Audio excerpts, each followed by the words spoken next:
Buenos días, que Dios les bendiga, hermanos. Me da gusto saludar a cada uno de ustedes. Durante este mes estamos estudiando, o analizando, mejor dicho, el pecado. Y eso es importante, hermanos, de entender, porque si no hubiera sido por el pecado, Cristo no hubiera tenido que venir a la tierra. Tampoco hubiera tenido que enseñarnos su gracia, su misericordia, su amor y sobre todo su decisión personal de entregar su vida, derramar su sangre. Y con todo esto, hermanos, obviamente las enseñanzas que trajo de su Padre del cielo nos las ha brindado a nosotros por gracia y por amor. La ley es establecida por Dios y por medio de la ley es que conocemos el pecado, como explica Pablo a los romanos en los capítulos 6, 7 y hasta el 8. Nos hace ver, hermanos, que Dios ha establecido una ley y al nosotros violar esa ley, cometemos pecado.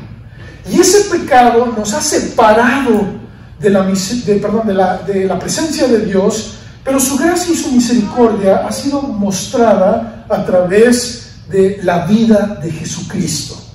Su muerte, su resurrección nos ha dado a nosotros no solamente esperanza, sino también perdón, limpieza y vida eterna.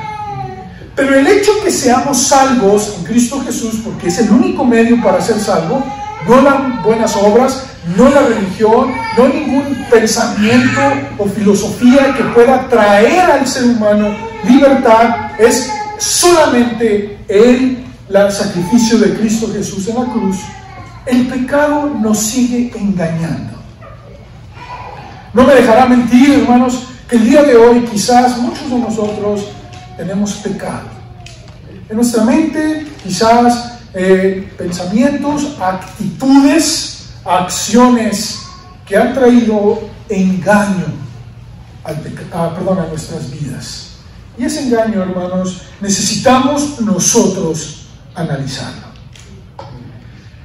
La mayoría de nosotros, hermanos, tendemos a justificar nuestras acciones, nuestras reacciones, nuestras actitudes o nuestros sentimientos, sin importar qué lógica o la razón utilicemos o la ley que está en nuestra contra. Haremos todo lo posible por convencernos a nosotros mismos y luego a otros de que no estuvo tan mal que mintiera. No está tan mal que sea deshonesto. No está tan mal que robe. No está tan mal que me quede con el cambio extra que me dieron. Y estas son cosas que usted puede decir insignificantes, por no mencionar las otras. Y siempre buscamos justificarnos. Muchos pensamos, otros hacen cosas peores y no les pasa nada. Esta tendencia, hermanos, mejor conocida como la autojustificación, aunque usted no crea, nos destruye. El engaño del pecado, hermanos, es tan sutil que nos buscamos autojustificar. Como cristianos, hermanos, no estamos exentos de tener esta actitud. Le hablé a mi esposa o a mi esposo porque se lo merecía, porque es un holgazán, porque no hace las cosas bien, porque llego y no está limpio, o trato así a los demás porque así me trataron a mí. Le miento al gobierno o al IRS porque son una bola de... y usted puede mencionar. Y podemos autojustificarnos y tener evidencia para hacerlo, pero seguimos engañándonos.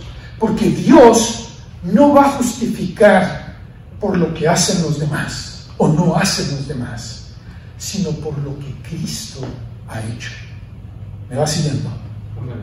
Es Cristo el estandarte, la barra que Dios va a utilizar para juzgarnos. Y usted dirá, es muy grande. Claro que lo es. Y nadie la puede alcanzar. Por eso su gracia y su misericordia nos abre los ojos y nos dice, Leobardo, o ponga su nombre, ten cuidado con el engaño del pecado.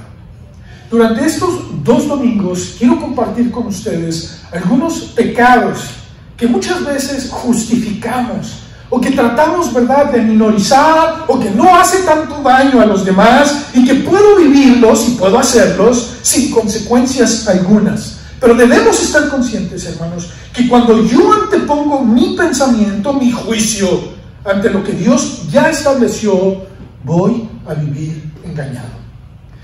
En Romanos capítulo 5, versículo 1 y 2, que acabamos de leer hace unos minutos, el apóstol Pablo nos invita a reconocer en qué se basa la gracia de Dios. Si me acompaña, quiero leerlo. Dice, y la justificación de Dios hacia nuestras vidas.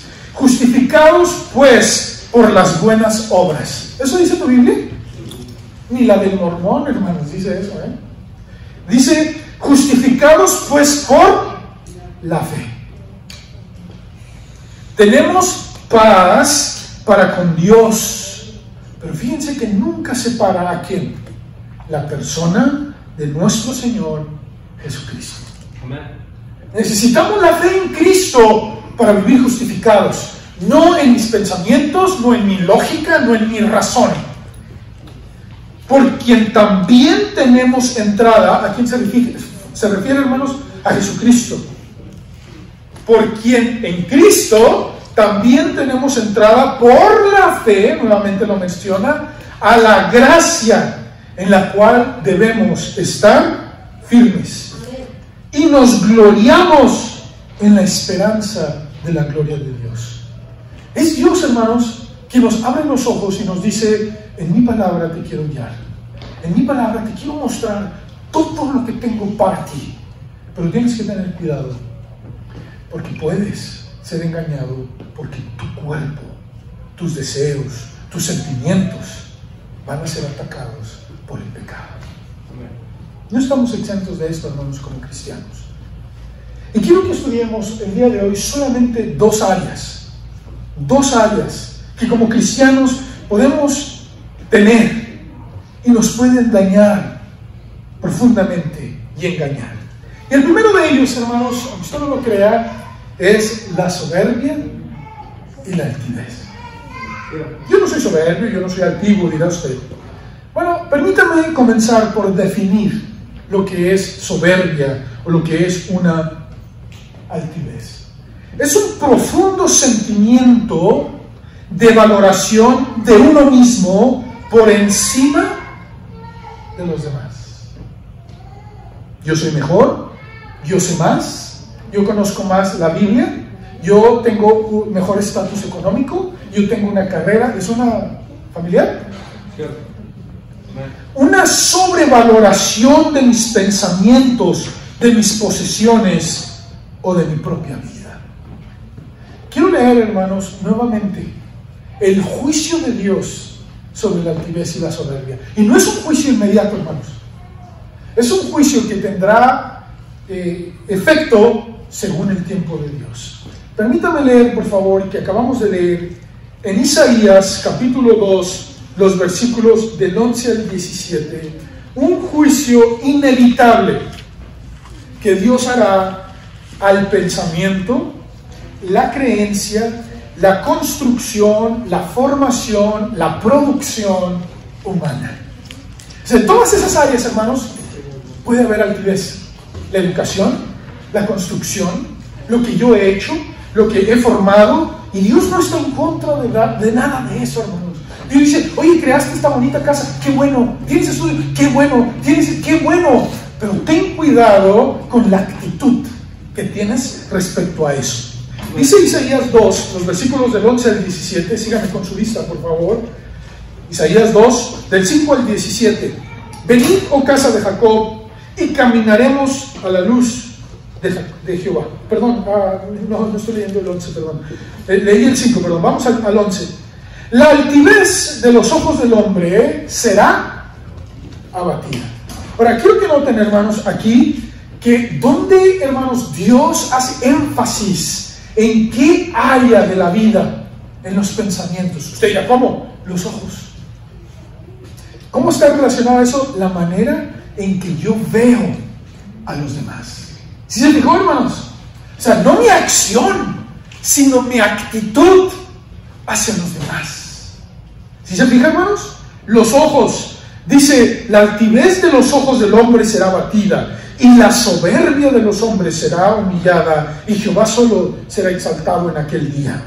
Porque el día de Jehová de los ejércitos vendrá sobre todo soberbio y altivo. Fíjense, hermanos, y sobre todo enaltecido.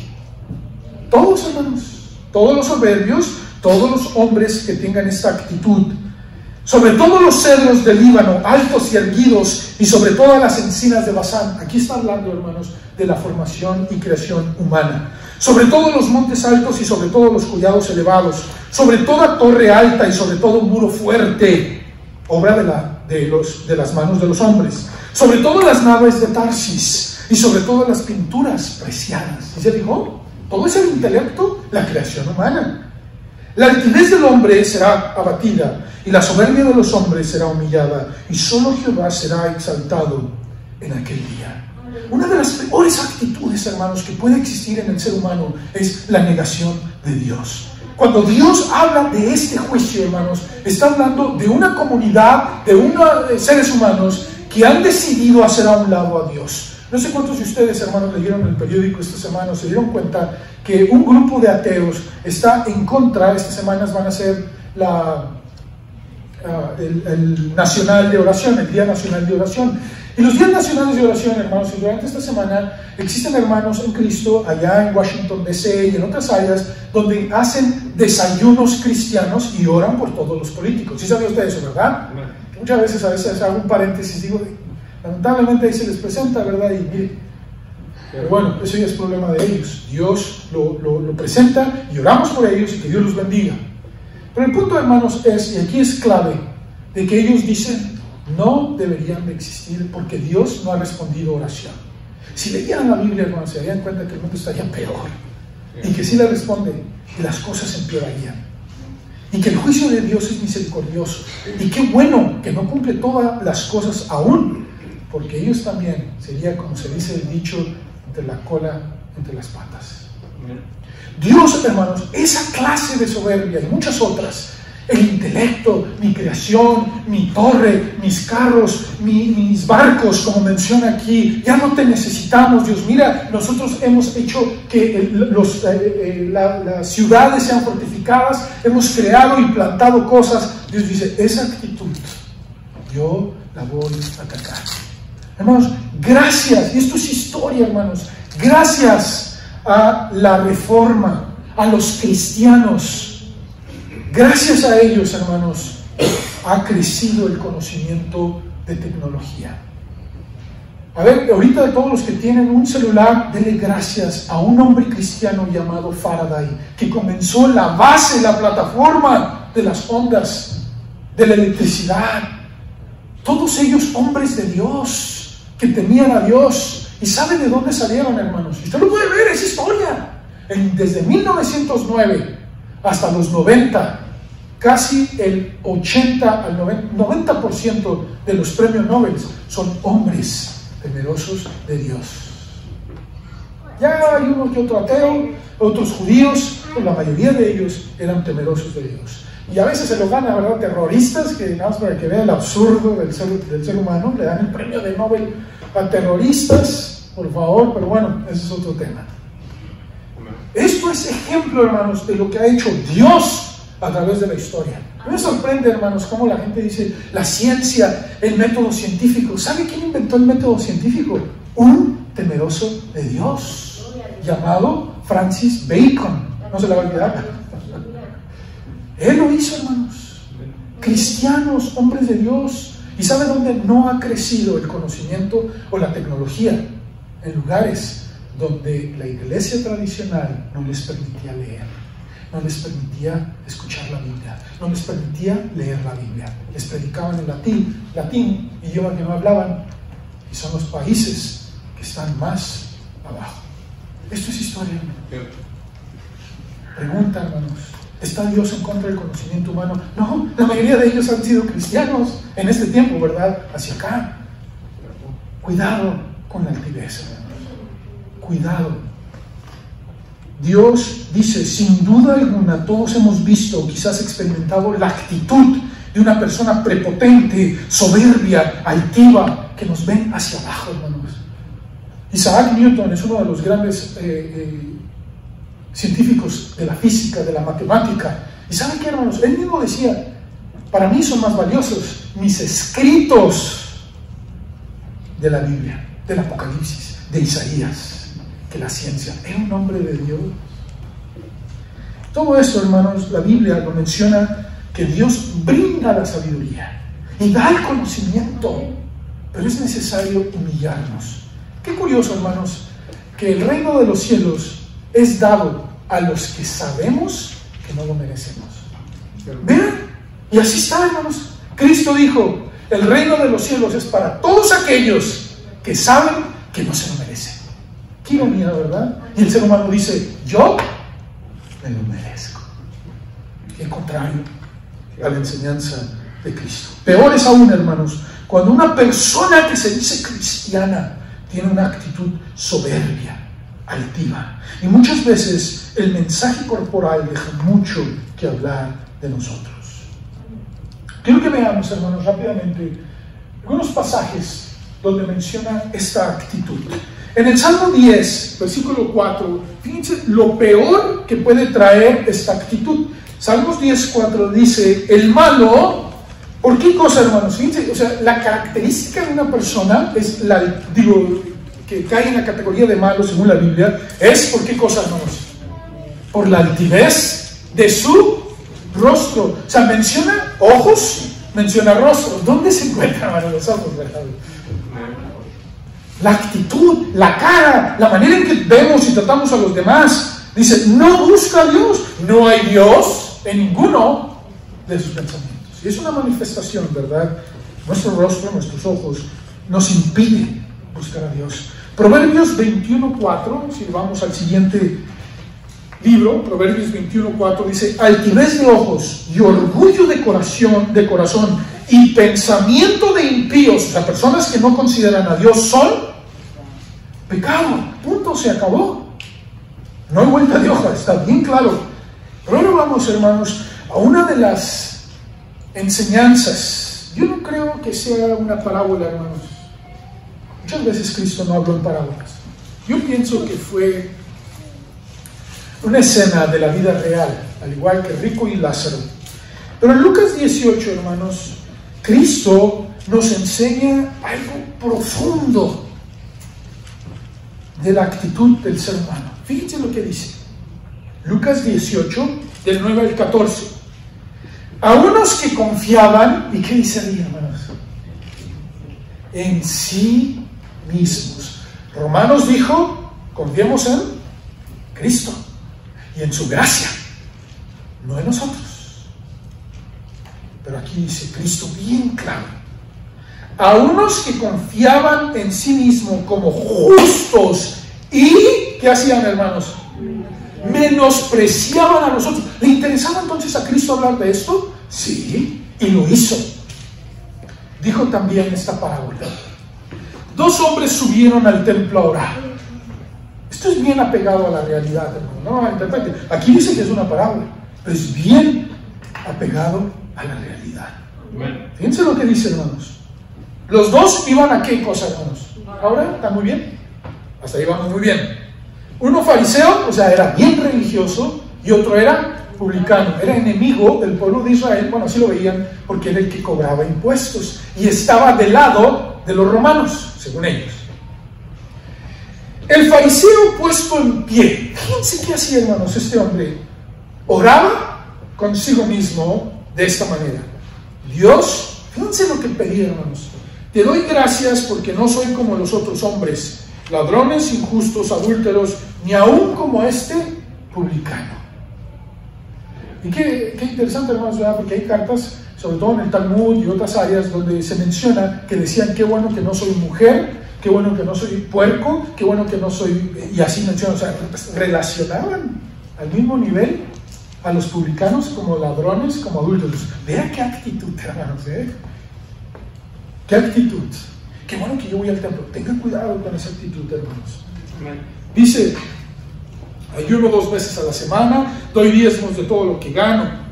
O sea, bien religioso, ¿verdad? Y fíjense lo que dice. Mas el publicano, estando lejos, no quería ni aún alzar los ojos al cielo, sino que se golpeaba el pecho diciendo: Dios, sé propicio a mí, pecador. El reino de los cielos es de aquellos que sabemos que no lo merecemos. Y dice: os digo que refiriéndose a quién, hermanos, al publicano, descendió a su casa justificado antes que el otro, porque cualquiera que se enaltece será humillado, y el que se humilla será enaltecido. Hermanos, Dios no le agrada la altivez. Y se los digo con todo mi corazón, hermanos, aquí tenemos todos que aprender. Y empezamos, ¿sabe cómo, hermanos? En compartir. ¿Cómo comparto yo con los hermanos, con los vecinos, con la gente? Hermanos, a muchos quizás nos cuesta trabajo. No lo voy a negar, nos ha costado. Pero eso se le llama altivez de ojo. ¿Por qué? Porque vemos a los demás hacia abajo. Qué bueno que yo no soy como este, y qué bueno, si se fija, ha tenido esa actitud. No me conteste, no levante la mano. Pero creo, sin temor equivocado, que todos la hemos tenido. Bueno, hagamos algo al respecto, porque nos engañamos. Y Cristo sí habló y dijo: el que se humilla será enaltecido, pero el que se enaltece será humillado. ¿Y usted cree que las palabras de Cristo van a caer al piso? No, nunca, jamás. En segundo y último lugar, hermanos, quiero que veamos los asesinatos premeditados. ¿Hay perdón en todo esto? Sí hay, hermanos. ¿Hay perdón? Claro. Pero las consecuencias que pueden haber respecto al pecado pueden ser muy graves. Los asesinatos premeditados, hermanos, son asesinatos planeados. Y quiero ser bien claro aquí, hermanos, por favor, no me malinterprete. Asesinatos planeados sin ninguna intención de protección a uno mismo, a un ser querido o a una nación. Porque muchos dirán: entonces el cristiano no debe portar armas, no debe ser soldado, no debe proteger a su familia. Eso no enseña la Biblia, hermanos. Y eso es lo que dice la gente. Dice: no matarás. Sí, pero en el original dice: no planearás asesinar. Eso es en el original. Eso quiere decir. Entonces, si tú estás librando una batalla o protección, o por algún, lamentablemente se te fue de las manos, ¿qué enseña la Biblia eso? Bien claro, léete Levítico, Números, Deuteronomio, en todos esos pasajes habla de lugares donde hubo asesinatos sin querer o por protección. Y podías irte a un lugar para vivir a protección. Si tú te salías y los otros se hacían justicia vengándose, ese era el problema. Pero Dios sí permitía que si hubo un asesinato por protección, sin protección personal o de algún familiar, podías protegerte en alguna ciudad. ¿Sí saben ustedes, hermanos? ¿Sí? O sea, Dios no está en contra, hermanos, escúchame bien, de la protección personal. Tampoco está en contra de proteger una nación. Pero cuando comienzas tú, me cae tan gordo que lo van a matar. Me estorba en la política, me estorba en esto, me estorba en aquello, ahí sí Dios está en contra. Solamente hay Dios permite dos tipos, ¿verdad? Porque lamentablemente es quitarle la vida a alguien más. Es uno, protección personal sin que tú lo busques. ¿Me da siguiente, hermanos? Sin que tú lo causes, es protección. Y número dos, en una guerra, bajo una nación que Dios está respaldando. ¿Sí me va siguiendo, hermanos? Usted no lo busca, usted se protege. No estoy diciendo, hermanos, que debamos de hacerlo, estoy diciendo que tenemos que tener cuidado. Si puede inmovilizar a la persona o evitar eso, es mejor. Pero lamentablemente, hermanos, ¿verdad? Tenemos hermanos que son policías, que son soldados, y Dios les permite a ellos con sabiduría tomar cartas en el asunto. ¿Sí sabe usted eso, hermanos? Ellos no están protegiendo a su vida, a su familia, a la nación, a la sociedad. Dios permite que exista guerra solo con el propósito de destruir al enemigo, quien busca destruir la paz de una nación. Solamente lo permite así. O te quieran hacer daño. Y usted lo puede ver a través de la Biblia. Por ejemplo, las batallas que libraba el rey David, el rey Saúl, tenían el permiso solo porque Dios les decía que lo hicieran porque había hecho una injusticia a esa nación. ¿Sí saben eso, verdad, hermanos? O había mucho pecado, mucha maldad en esa nación, como decía Deuteronomio 7, que eran naciones mucho más poderosas, 7 naciones mucho más poderosas, pero que había llegado al colmo el pecado de esas naciones, o que habían tratado de dañar al pueblo de Israel. Podrán decir, entonces aquí pueden existir asesinatos planeados. Dios permite luchas con estas estrategias solo cuando se está en juego la vida o la seguridad de una nación o una familia, pero nunca por intereses políticos atrás. Ya me metí en problemas, ya ese ya es problema, pero Dios eso sí dice, si tú lo haces con intenciones malvadas, ten cuidado, ten mucho cuidado. Esa es historia, hermanos. ¿Qué ha sucedido durante estas guerras pasadas? Es evidencia de que hubo quizás otros intereses. Ahí sí Dios dice, yo no lo respaldo. Yo respaldo la protección. ¿Te quieres proteger? Muy bien, yo lo respaldo. ¿Existen personas que pierden el derecho a vivir? Sí, eso enseña la Biblia. El cristiano debe estar en contra de la pena de muerte. Hermanos, la Biblia habla de eso, pero hay que ser muy sabios. No está en mis manos hacerlo. Dios le ha dado a los gobernantes esa autoridad. Pero cuando lo mal usan, aquí hay un grave problema. Vamos a ver, hermanos, rápidamente estos pasajes que hablan de eso, y con eso concluimos. El primero de ellos se encuentra en Génesis 4, del 6 al 8. En Génesis 4, del 6 al 8, ¿por qué motivo hubo el asesinato, hermanos? ¿Quién se acuerda de estos dos hermanos? ¿Por qué, hermanos? Por envidia. Envidia. Fíjense lo que dice Génesis 4. Entonces Jehová dijo a Caín, ¿por qué te has ensañado, es decir, molestado, enojado, y por qué ha decaído tu semblante? Si bien hicieres, ¿no serás enaltecido? O sea, que Dios está diciendo desde el principio. Y si no hicieres bien, el pecado que está a la puerta, con todo esto, a ti será su deseo, y tú te enseñorearás de él. Es decir, tú tienes el control del pecado, ten cuidado. Si haces bien, te bendigo, pero si ves que está el pecado, haz algo al respecto. Eres responsable. Y dijo Caín a su hermano, fíjense, después de que Dios habló con Caín, y le dijo, tranquilízate, ¿por qué estás enojado? Ten cuidado, ya veo que te estás molestando de más. Pero ¿qué hizo Caín, hermanos? Como dice el dicho, lo echó en saco roto. Y Caín le habló a su hermano, salgamos al campo. Y aconteció que estando ellos en el campo, Caín se levantó contra su hermano Abel y lo mató. Y Jehová dijo a Caín, ¿dónde está Abel tu hermano? Y él respondió, no sé, ¿soy yo acaso guarda de mi hermano? Qué terrible, hermanos, ¿verdad? Estaba muy enojado. Y le dijo Caín, hermanos, recibió de Dios la orden, ten cuidado, Caín. Ya veo, Dios, ya veo para dónde vas, ten cuidado, tú eres responsable. Y no tome en cuenta eso, hermanos, cuidado. ¿Sí se dijo? Esto fue un asesinato premeditado. Lo planeó, dijo, vamos al campo. Ya no sabía qué iba a hacer. Número 2. Vamos a comparar dos pasajes. Y este es número 35.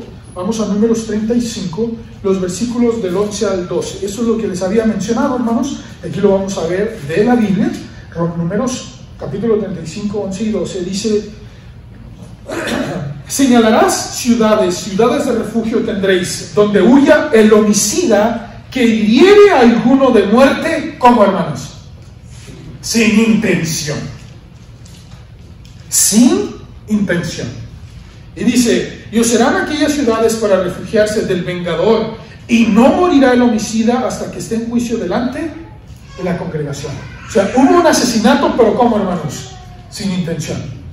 Quizás se movió, le dio un golpe, no sabemos, o hubo una riña y él por protegerse llegó al asesinato. O sea, Dios sabía que esto iba a acontecer. ¿Y qué hizo Dios? Están estas ciudades. Ahí se pueden refugiar. Pero se va a ver un juicio. ¿No? Ahora vamos, por favor, a Éxodo 21:14. Éxodo 21:14. Porque la Biblia, ¿verdad?, se responde a sí misma y necesitamos hacerlo de esta manera. Si su 14 dice, pero si alguno se ensoberbeciere contra su prójimo y lo matare con alevosía, de mi altar lo quitarás, ¿para qué? Muera. ¿Ve la diferencia? Uno fue sin intención y el otro fue con alevosía, con intención. Dios dice, y en ese momento esa persona ha perdido el derecho a vivir. Vamos ahora primero de Samuel, capítulo 15, 2 y 3, de una orden dada por Dios hacia el rey Saúl, a través del profeta Samuel, diciendo lo siguiente. Primero de Samuel 15, 2 y 3, dice, así ha dicho Jehová de los ejércitos, yo castigaré lo que hizo Amalek a Israel al oponérsele en el camino cuando subía de Egipto. Después hiere a Amalek y destruye todo lo que tiene, y no te apiades de él, mata a hombres, mujeres y niños, y aún a los de pecho, vacas y ovejas, camellos y asnos. ¿Quién dio el juicio, hermanos? Dios. ¿Pero quién era la herramienta o el utensilio? El pueblo de Israel. Pero la orden venía de Dios. Pero utilizó al ejército, al gobernante, al profeta. Solamente ellos tienen esta autoridad. ¿Quedó claro, hermanos? Entonces, tengamos mucho cuidado con esto. Ahora vamos a ver el segundo de Samuel. Bueno, está muy largo, hermanos, ya por cuestión del tiempo no lo voy a leer. Pero usted puede ver el segundo de Samuel 15 al 18.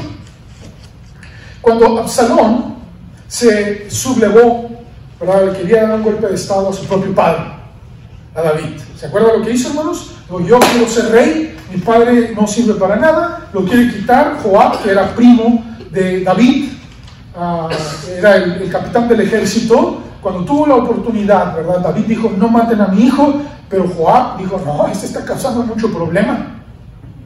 ¿Y qué hizo, hermanos? Lo mató. Y David se enojó, se sintió tan triste que te dije, estaba causando mucho problema, le dice Joab. Fue tan grave el problema que hizo que se estaban sublevando contra ti. Así que, y sales y le dices al pueblo que ya has cesado esto, o yo mismo estoy en contra tuya. Y David entró en razón. Dijo, es razón, tienes razón. Hubo mucha maldad en mi hijo y ahora necesito salir y proteger al pueblo. Hermanos, hay muchos ejemplos en la Biblia respecto a esto. Que Dios lo permitió con sabiduría, pero solamente a los que tenían esa autoridad. ¿Sí quedó claro esto, hermanos? Amén. Tenemos que tener mucho cuidado. En Ezequiel 22:6, terminamos con este pasaje. Y ahorita no tengo este pasaje, pero viene a mi mente cuando Cristo dijo, si el padre de familia sabe cuando van a minar, es decir, ir a su casa, ¿no se prepara para protegerla? Sí, hermanos. Claro, Cristo dijo, hay hombres que se van a preparar para proteger su hija, su familia, sus hijos. Y disculpe la expresión, ¿verdad? Y a ver cómo nos tocan. Cierto. Pero protección. Dios no está en contra de eso, pero hay que ser muy sabios. No me corresponde a mí, sino le corresponde a las autoridades. Pero si yo recibo el ataque, Dios me da el permiso con sabiduría de protegerme. Pero si se puede evitar, es mucho mejor. Ezequiel 22:6 dice, he aquí que los príncipes de Israel, cada uno según su poder, se esfuerzan en derramar sangre. Cuando leen todo ese pasaje, hermanos, Dios hace un juicio contra los gobernantes que tienen la autoridad para hacerlo, pero lo utilizan mal. ¿Pasa eso, hermanos? Lamentablemente sí. Nada más y nada menos, ¿verdad? Esta semana pasada estaba escuchando que en México quieren retomar el caso del señor Luis Donaldo Colosio. Estamos hablando de casi 20 y tantos años. Yo estaba muy niño, hermanos, cuando eso pasó, pero me doy cuenta, hermanos, que lamentablemente ese tipo de cosas suceden. Los jóvenes que fueron asesinados, los 43, oramos por ellos, por sus familias, mejor dicho, ¿verdad? Porque son situaciones donde hay abuso de autoridad y Dios también lo va a juzgar. Se le llama altivez y asesinato con premeditación. Dios les bendiga, hermanos. Veamos, hermanos, y oremos por esto. Señor, gracias te damos por tu misericordia. No estamos exentos de esto, Señor, y nos invitas a analizar el pecado a nivel personal, congregacional y a nivel mundial, nacional e internacional. Oh, Señor, perdónanos, porque ha existido tanta malinformación de tu palabra. Tú sí nos enseñas y nos diriges a conocer el engaño del pecado. Ten misericordia. En el nombre de Jesús, si tú no has entregado tu vida a Cristo, hazlo. Porque si no, continúas viviendo engañado en el pecado. En el nombre de Jesús. Amén.